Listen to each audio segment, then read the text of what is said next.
Reports coming in from Ukraine indicate that Arsenal have reached a verbal agreement with Shakhtar on the transfer of Mudryk. This is a very huge step that is going to see this deal get sanctioned in the next 1 or 2 days here onto Rokani Media Football. Prem source, a very close source to Arsenal, has gone ahead and really let us know about that. Then Dean Jones has also gone ahead to provide us with an update on the expectation of when this deal is going to happen and how Arsenal and Shakhtar have gone ahead to agree verbally in there for you. Then there is a story coming in from football. It's Football Total. They're telling us that Arsenal is in for Ferran Torres. Arsenal is in for Ferran Torres. And remember, Ferran Torres was at Man City when Pep Guardiola was there, and obviously he is really one of those players that was sold to Barcelona, not doing well at Barcelona. I've seen a tweet at Managing Barca confirming to us of how he is a flop, him and Rafinha, because they signed them at a total of £110 million and they've not yet really scored a total of 10 goals in between them. So it shows you how ugly it's getting that side. Then Grant Xhaka has come out and really put out some tweets that I really want to come out and really talk about with him and Mikel Arteta. So guys, welcome to Rokani Media Football. How are you guys and where are you watching us from? This is Rokani David on the Rokani Media Football, and you guys are really doing a very fantastic job of subscribing. And guys, don't forget to subscribe if at all you've not subscribed, and just hit the notification button after subscribing to our channel, and then hit the notification bell that enable you get notified every time I upload a video onto this channel. Now, today is really a very good day and I'm feeling really good to see to it that I'm here and I'm alive. It's the 30th of December, just one day left to enter 2023, and I believe God has always done us good and we expect his goodness to take us far in the next year, not so? So let's get into this story that most Arsenal fans are really anticipating about. Now, Prem Source is a freelance football journalist previously working for Guardian Source, BBC and ESPN. To know that this guy is really good at what he does, he takes long to tweet. He takes long to tweet about transfers, but his most realities and concrete facts coming through each and every time a team is really going to win a game of football is going to be played between Arsenal and very many other teams. You see to it that he comes out with a credible source that such and such a player is starting. And obviously when the lineup is named, that player starts. So he's really a credible source, and around Arsenal, he's really great at that. Now, he's telling us that this is an exclusive. When someone says exclusive, it shows that it's coming from the source. It's like going to the lake and fetch yourself water from there, because you'll be 100% sure that you've gotten it from the source and there is nothing like poison in it. Not so? He's telling us that in the last few moments, Arsenal and Shakhtar have reached a verbal agreement over the signing of Mudryk. It is said the fee is expected to be around £60 million, including add-ons. I'll follow up on this story in the next few hours. That is at Prem Source. You can as well follow him on Twitter. He really has loads and lots of credible sources, though he takes long to tweet. But when he tweets, it's really right. I've seen him break very many stories of Arsenal. He's so much close to Arsenal, so I believe you should also go all out and follow him on Twitter, because he's really a very credible source. Now, this is something that has shown that this deal is accelerating to accomplishment. Arsenal is really working hard to see to it that they accomplish this deal in time, because they have lots of other deals to deal with. Arsenal need a centre forward, they need a midfielder, and if possible, they need a left-footed central defender. That's it. So they are really wanting to go in and get in players immediately at the club of Arsenal. Now, Mudryk is at the helm or the pinnacle of every signing they want to sign. He is the marquee signing of January. They want him delivered at Arsenal before even the beginning of January. They want the beginning of January to find all the papers submitted to the FA such that the player is approved to play their game they're going to be playing against Newcastle, because they are going to need him. They are going to need him because when you look at the squad they're having, they don't have a lot of quality off the bench.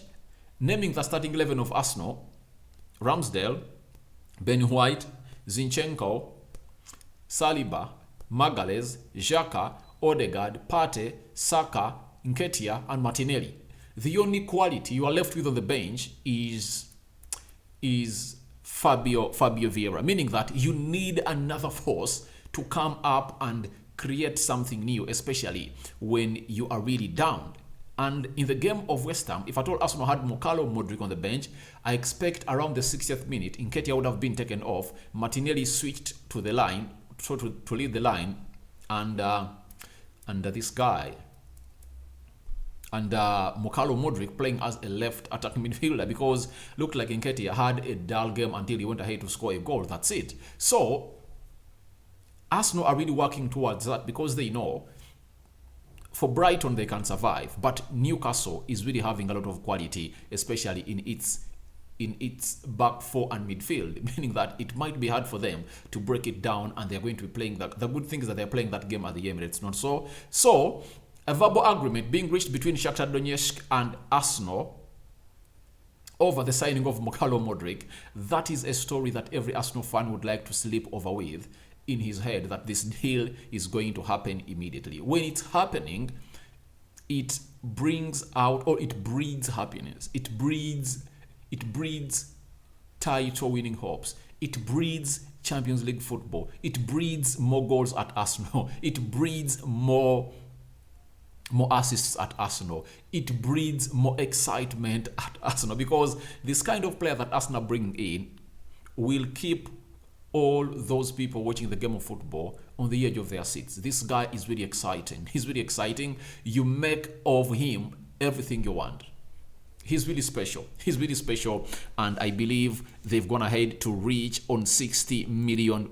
So let's wait and see what is going to be developed tomorrow, because Prem Source has told us that he's going to go all out and let us know in the next hours what this is going to be about. And I'm eagerly waiting for his thread on his Twitter to see to it that he tells us about the follow-up story, as he promised us in the next few hours. And the moment he drops it in, trust me, you're going to see me here coming out and really letting you know what he has really told us about Arsenal agreeing or reaching a verbal agreement over the signing of Mudryk with Shakhtar Donetsk. Even Sam Jadin, he works he's a football reporter for the Daily Telegraph.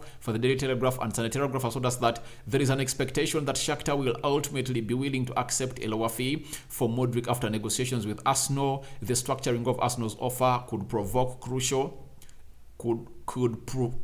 crucial in negotiations, as could Mudryk's own willingness to make the move. Now,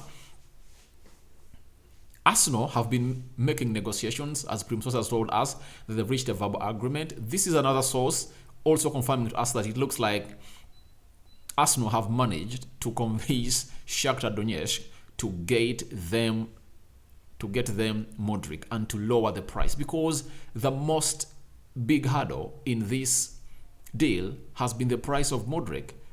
Shakhtar were calling for €100 million. That is like £85 million, and Arsenal are not willing to go on and really pay that. As I told you, I think yesterday but one, that Arsenal are willing to go all out and spend 60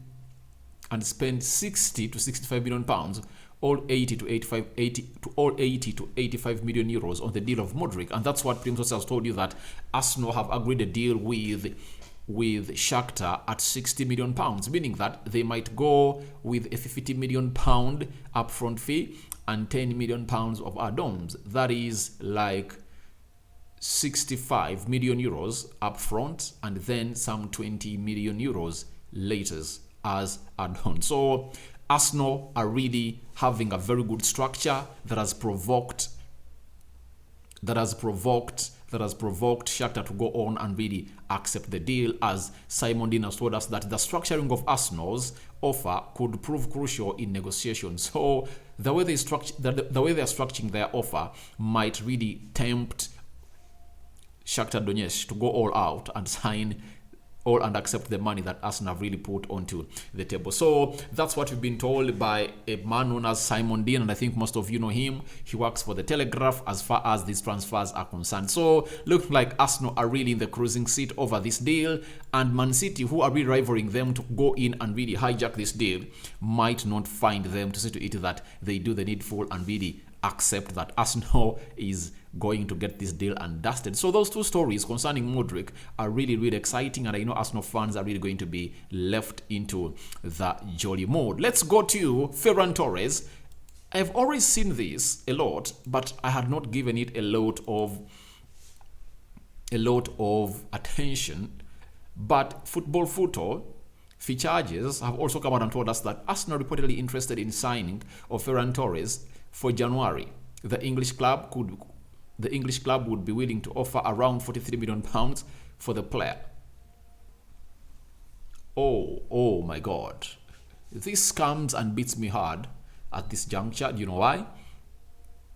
Arsenal that is struggling to go all out and convince João Felix, and meet the transfer requests of Atletico Madrid for João Felix to move from Atletico Madrid to Arsenal, wants to go out and pay £43 million on a player, Ferran Torres. Those two don't add up. But the interest of Arsenal to sign Ferran Torres might be there. Do you know why? Ferran Torres, let me see. When did Ferran Torres sign for Man City? Let me check here. Ferran Torres. When did he sign for Manchester City? I want to know. What is Wikipedia? Tell me when he signed for Man City.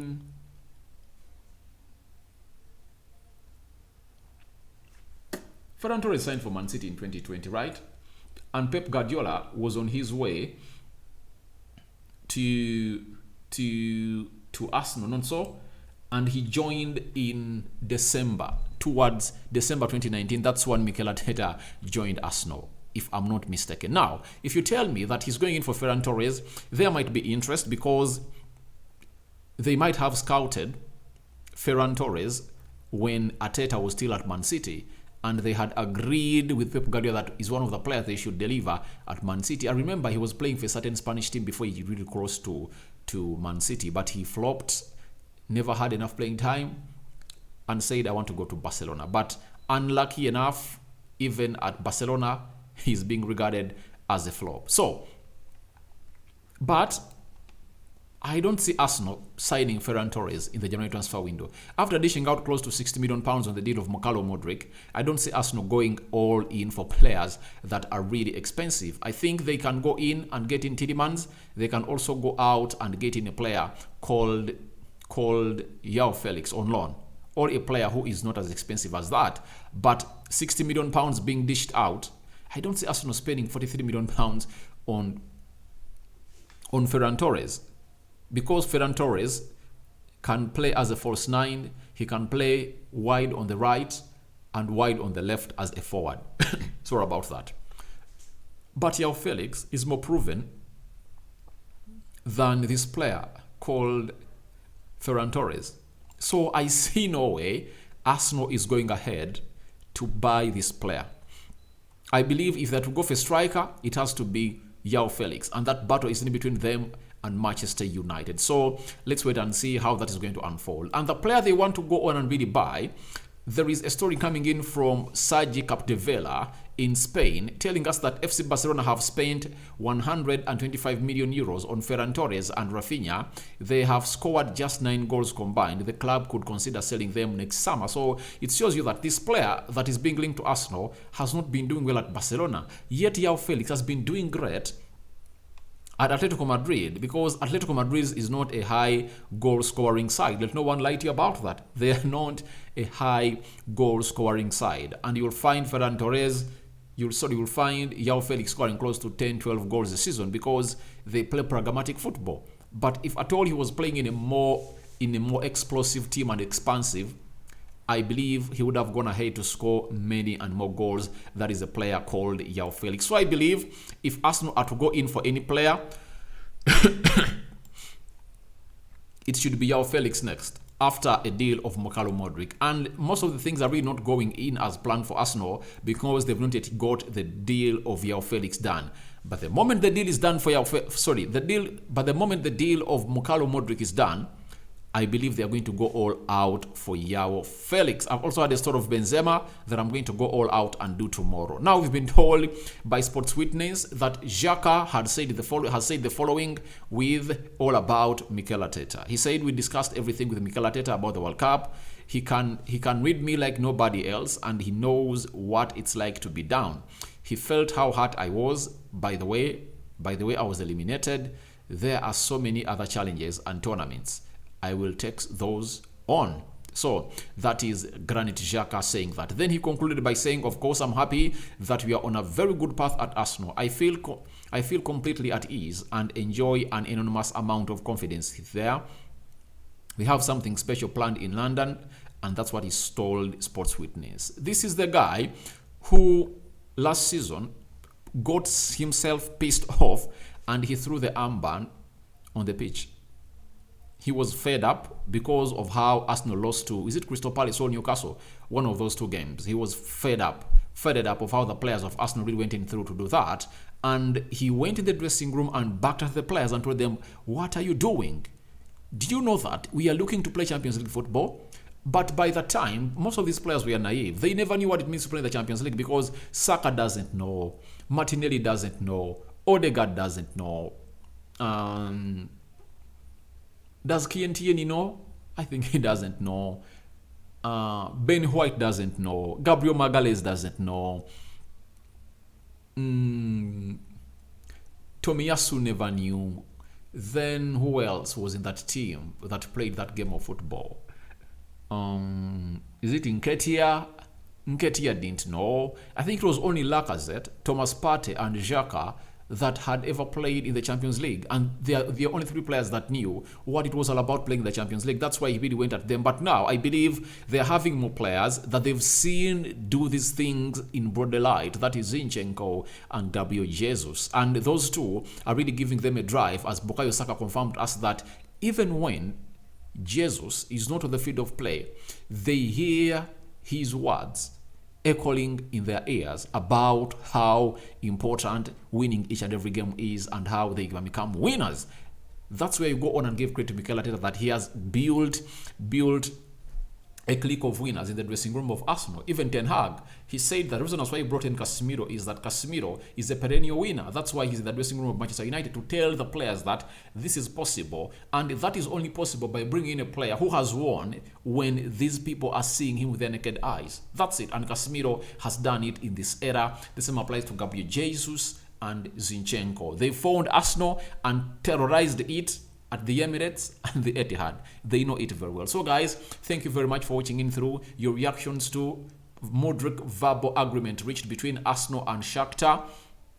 Tell me what you think about Ferran Torres links to Arsenal. And lastly, what do you think about Granit Xhaka coming out and talking about his relationship with Mikel Arteta and how he managed to recover from the 6-1-0 knockout in the World Cup that Portugal went ahead to annihilate them with in the World Cup at the round of 16. Rokani David is my name. A sign out for now. See you later.